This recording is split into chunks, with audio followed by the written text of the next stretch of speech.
What's up, everybody? Lake Station community advocate and educator. I am, let me get to it. This is part 2 on morality in communities and how things go. So right now I wanted to kind of touch on recapping on what morality is. Morality is basically what's right or wrong. It kind of is influenced and can be dictated by other things. Usually there's a system of values that a person, of like human conduct and principles that concern of what's right and wrong, right? So what may be right and wrong for you may not be the same thing for others. A really bad but very realistic example of this would be our little mustache minion from Germany. If he was allowed to be left alone to do what he was doing and more people continued to support him, how would our world be today? Think about that for a moment. That's on a world spectrum. Now let's shrink that spectrum to the same type of political maneuvering and political and propagandized authority and bullying to a local community. And unfortunately that happens often in small communities, okay? I'm here because, well, I love these things. I love quotes. But the secret of freedom lies in educating people, whereas the secret of tyranny is in keeping them ignorant. That's very powerful for Maximilian Robespierre, okay? Think about that for a moment. The secret of freedom lies in educating people. That's transparency in community. Transparency, accountability, honesty, integrity, and truthfulness, right? Those things are like the pinnacle things you need to have in a community. And like I said, our little minion guy, if he was left alone to continue what he was doing and more people were supporting him, how would it end up for the world? Now shrink it. How, if you had that type of dictator within your community and a lot of people that were supporting them, how would your community end up? Would it be considered progress, growth, maturity, or would it be stagnant, running in reverse, or pretty horrifyingly to watch? But this is what I wanted to touch on. But if all that was left alone and that continued, how would, and then things are continued to be accepted in your community and these things go on, how's it going to end up? We all know how that's going to end up. It'll end up like our community and many others across this country where, well, progress ain't happening. Just not going to happen like that. But I ask this. If you have watched this stuff go on in your community, and what I mean by this is community members have been threatened, harassed, in lawsuits, by code enforcement, by police officers, by the mayor, by all of this. This is not community-like.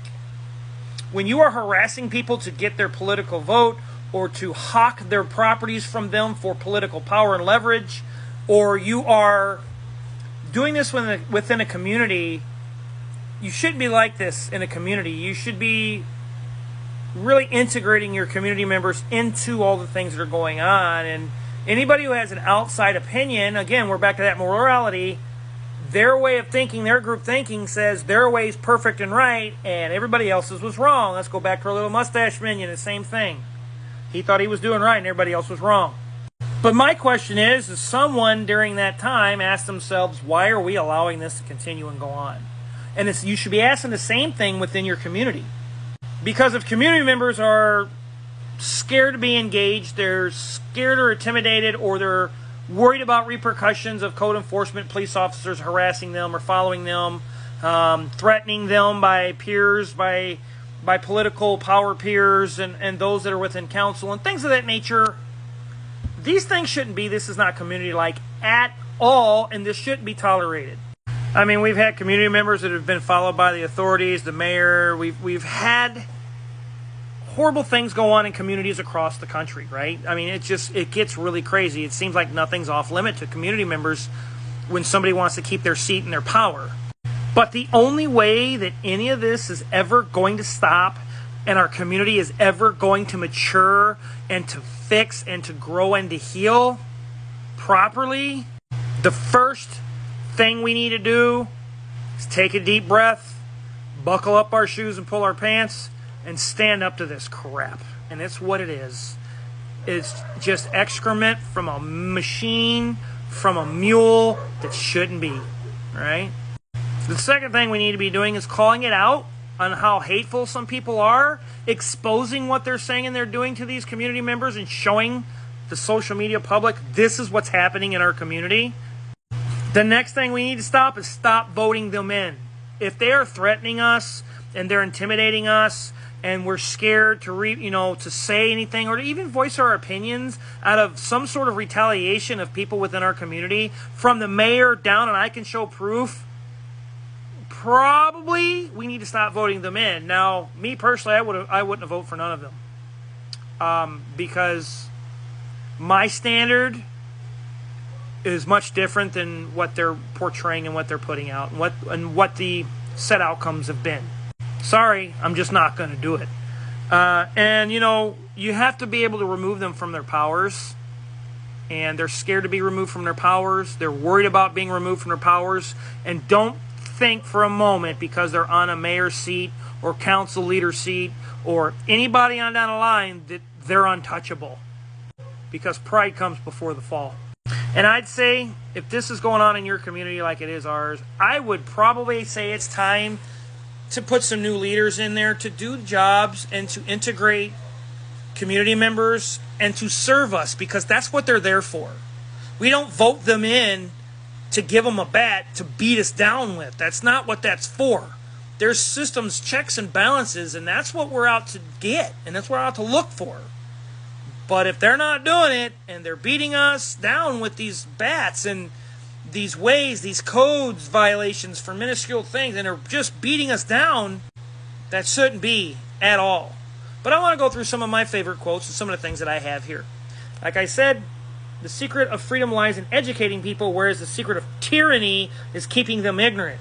That specifically happens often. A lot of people don't know how, they don't like transparency, integrity, truthfulness, honesty, and accountability, because that takes any skeleton they have and it exposes it. But it's so odd that they love to expose everybody else's skeletons to embarrass them to keep their seat. It's not off limits, and that's pretty bad in a community because it's never going to get any better. And we can talk all day long about playgrounds and streets and fixing things and all of that, but until this stuff gets removed and this stuff gets fixed and these people get replaced, nothing will ever change. But here's some more pictures, or quotes I should say, that I love. So, the limits of tyrants are prescribed by the endurance of those whom they oppose. The person who opposes them, the limit is when I start and others start to challenge them, and we have an endurance to do so. And I love this one. If someone despises me, that's their problem. That's from Marcus Aurelius. Now, this is something for a lot of community members to understand, and this is why making sure that you're standing your ground and standing up against things and seeing morality of what is right and what's wrong for the community and not for a group is so important. But progress is impossible without change. And those who cannot change their minds cannot change anything. If people are stuck within a morale group thinking of political powers to be, and those political powers to be and those group thinkers with them and their supporters are doing the same things, that's never good. And it's scary because we all saw our mustache minion do this back in the World Wars, but nothing is more terrible than to see ignorance in action. People who think they know, but they're not doing. Who know better, but don't care. You can be stupid, that means you just don't know. Being ignorant means you know better and you don't care. These are some of my favorite quotes. Community members, it's time to stand up. I can't do this alone. I've made a very large dent in them, but I can't do this alone. And trust me, I have the endurance. I can go for years like this. I'm the Lake Station Community Advocate. Go check out Lake Station Strong Towns Collective on Facebook and the Lake Station Strong Local Conversations. Educate yourself. Be the change you want to be the change you want to see. Be an eagle, don't be a crow. Challenge the status quo, because if you don't, you'll never know. Till next time.